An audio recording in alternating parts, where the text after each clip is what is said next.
And then you have the SEC. And the SEC has sort of taken a pronounced role. And the reason they've taken a pronounced role is because about a year or so ago, we had this thing called the ICO, an initial coin offering, that in hindsight was really riddled with fraud. It was really the sale of tokens, in many cases masquerading as the sale of security. Now, security is when I sell you something and I give you a right, or title, or interest in my company. So I think the SEC did a really good job of quashing that fraud through enforcement actions. So they showed us what bad looks like. But now I think the SEC has gotten a little stuck because they haven't been able to show the industry what good looks like. They came out with a digital asset framework earlier in the year, which is about 14 pages. Depending on how you count, it has 30 factors. I've heard as many as 60 factors. But it's not really a workable or usable framework. One of their own commissioners has described it as a Jackson Pollock approach, where you just throw a bunch of paint, or in this case, a bunch of factors on a white canvas, and we all stare at it, and I say, what do you see, Sarah? And you see something, and I see something different. An industry can't be built around that. They also came out with a couple of no action letters. So no action letters, if I have an idea for a use of a token, I go to the SEC, I say, here's my representations to you. If I'm true to those representations, can you put in writing that you will take no action against me?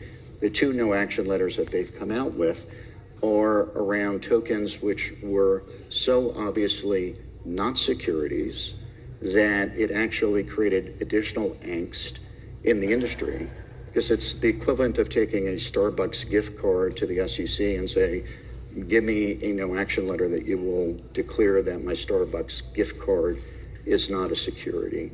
So why do I give that long monologue? I give that long monologue.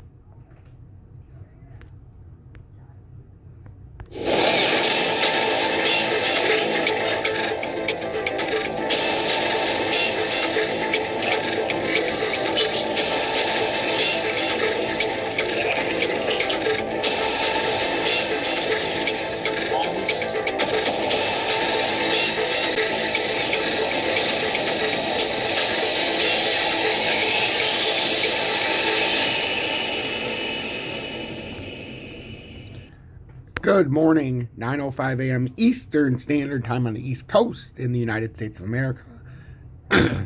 I wanted to thank you guys for tuning in. I'm XRP Future Millionaire. We've got some breaking news coming across the wire. This is from 7:16 a.m.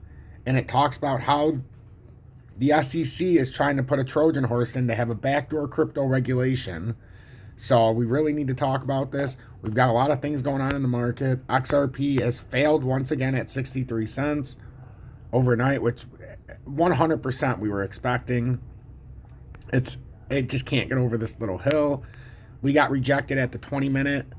We kind of had, in the 30-minute and the 20-day, you can see we had somewhat of a bullish divergence here where we crossed through all the moving averages, but then it quickly came down and made a quick bearish divergence. So on the way up, the short-term moving average comes through the long-term. The 20-day comes through the 200. The red comes through the green, blue, and it passes the 50 and the 100 on the way.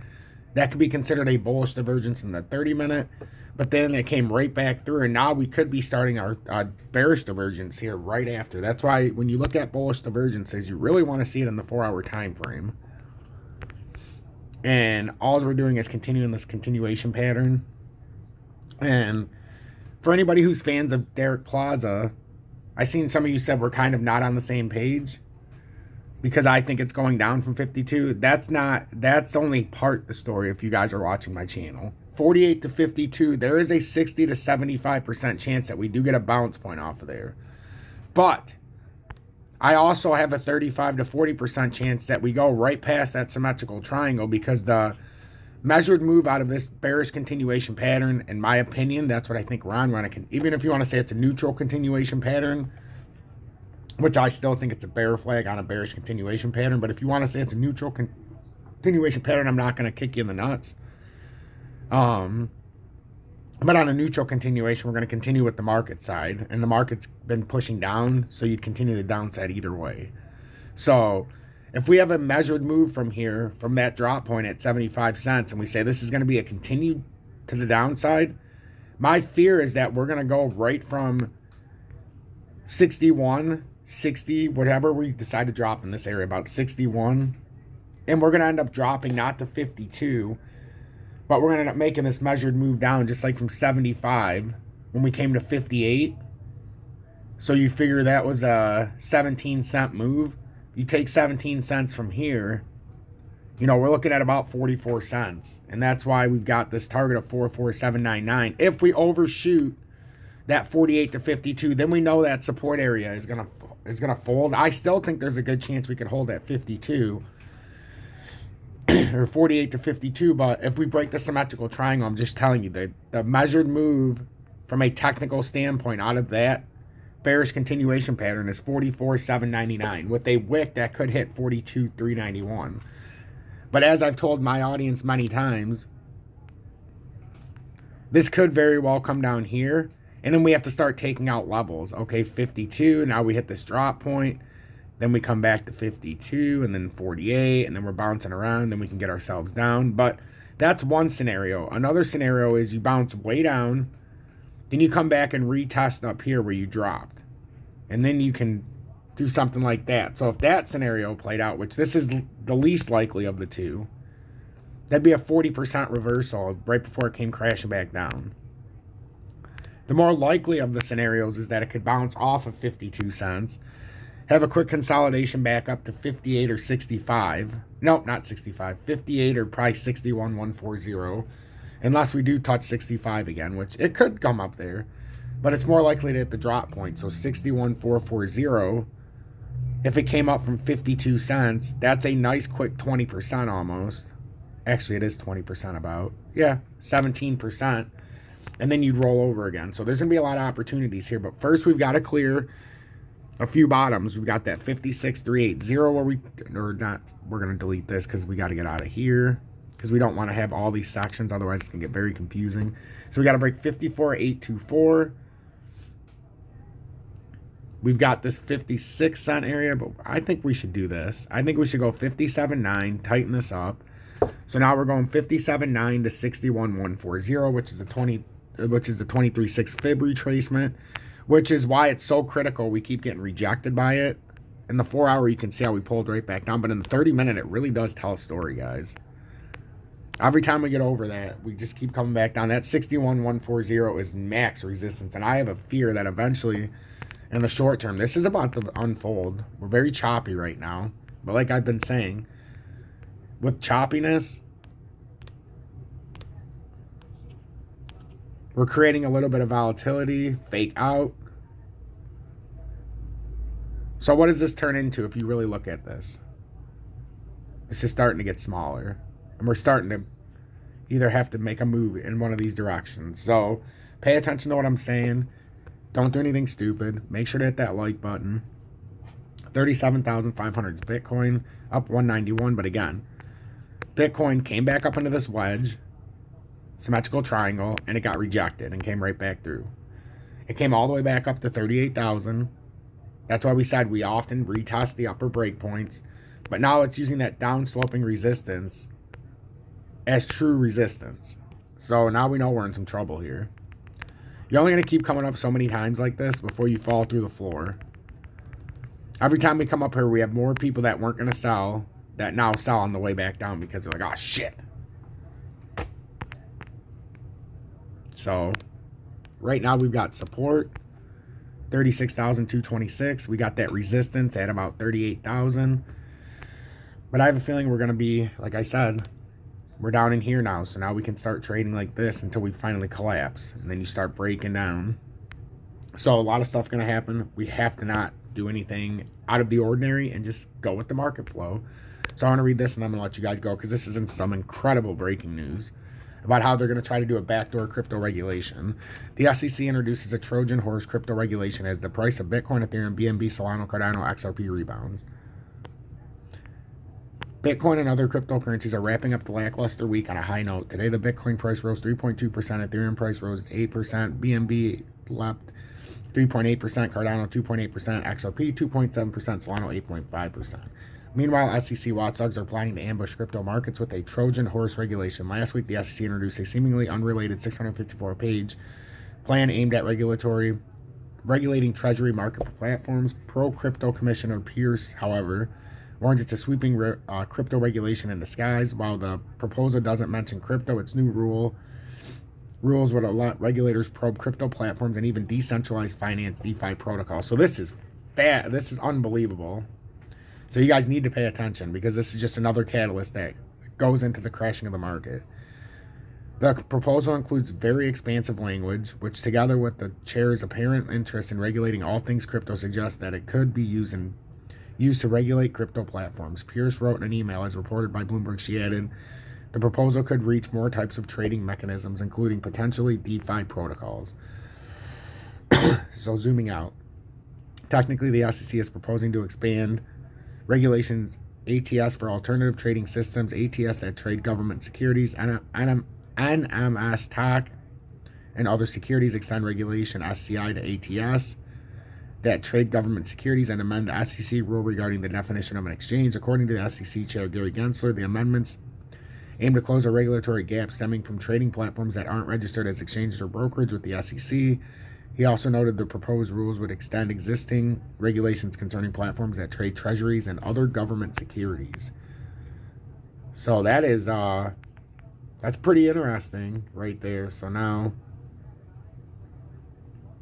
this proposal would bind those platforms to register and subject to regulation, which would promote resiliency and greater access in the treasury market. However, Pierce thinks this expansion of the exchange definition could also serve as a backdoor crypto regulation. In an interview with Yahoo Finance, she said the expansive definition that's being proposed for exchanges will cover a lot of potential platforms that haven't thought necessarily that they would be covered.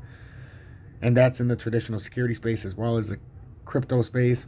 That aligns with the SEC chair's position for tighter DeFi oversight. In an interview with Wall Street Journal last year, Gensler said that DeFi platforms aren't exempt from market regulations, even though they are decentralized with no central entity in charge. DeFi projects that reward participants with incentives or digital tokens could enter territory that is subject to SEC regulations.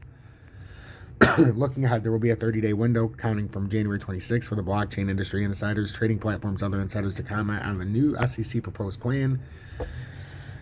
Pierce thinks this is an unusually short comment period for such a significant regulatory proposal, coupled with Biden's recent executive order that many reflect regulators' growing itch to tighten the grip on the exploding decentralized finance market. After the comment period, the SEC will hold another vote to reach the final decision. If passed, the amendments could grant the SEC whole new powers to regulate crypto and DeFi platforms. So that's fascinating, because you can clearly see there's a lot in the works right now, ladies and gentlemen. And a backdoor crypto regulation would be the nail in the fortuitous coffin. Make sure to subscribe to the channel, turn that bell notification to all, and consider joining Tom's Army for $9.99. Join this unbelievable group of just amazing men and women in here, including the Crypto Mentor 99s in here as well. But we are just so far ahead of the competition. Here's some that took short positions out. I would call him our short genius. Well done, Jason. And he always has his tips when he's going to be going in too. So if you guys like to short the market, which I don't, I like to just watch the market. But he's played very well in the shorts. And if you're in here, he shows you his short positions before he's even getting in them. We talk about him. He'll talk to see if it's a good time or to let everybody else know what he's thinking. Good morning, Portia, John, Emma, Prime, Chris W., Steve, looking beautiful out there. Billy, what's going on out there?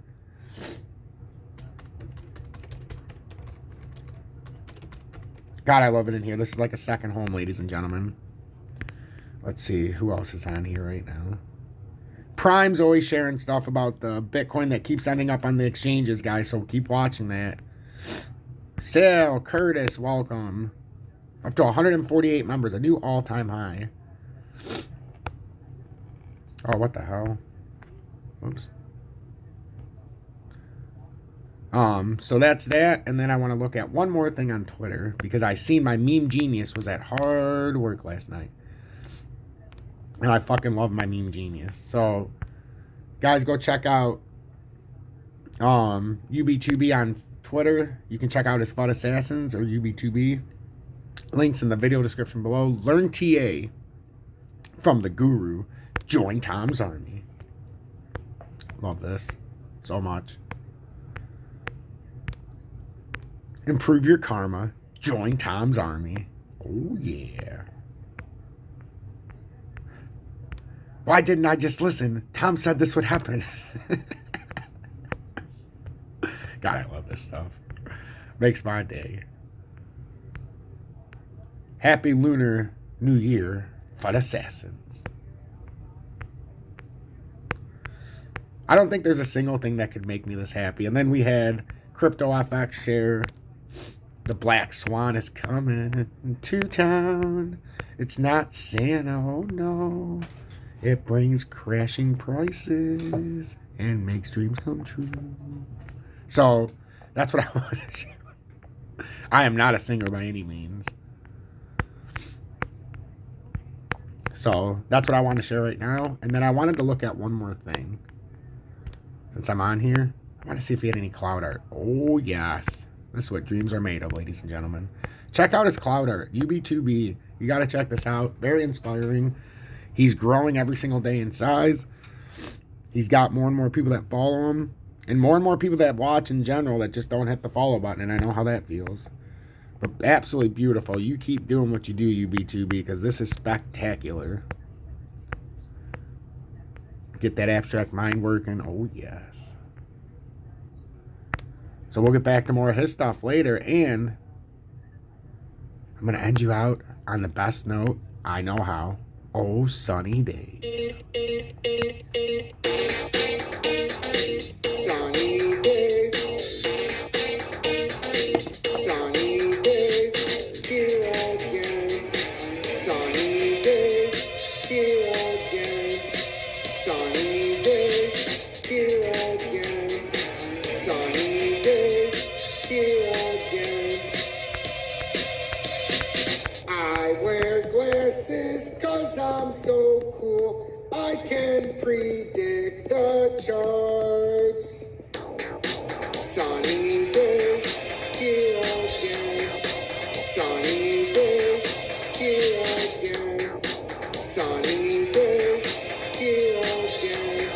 Sunny days. Join Tom's Army for $9.99 a month.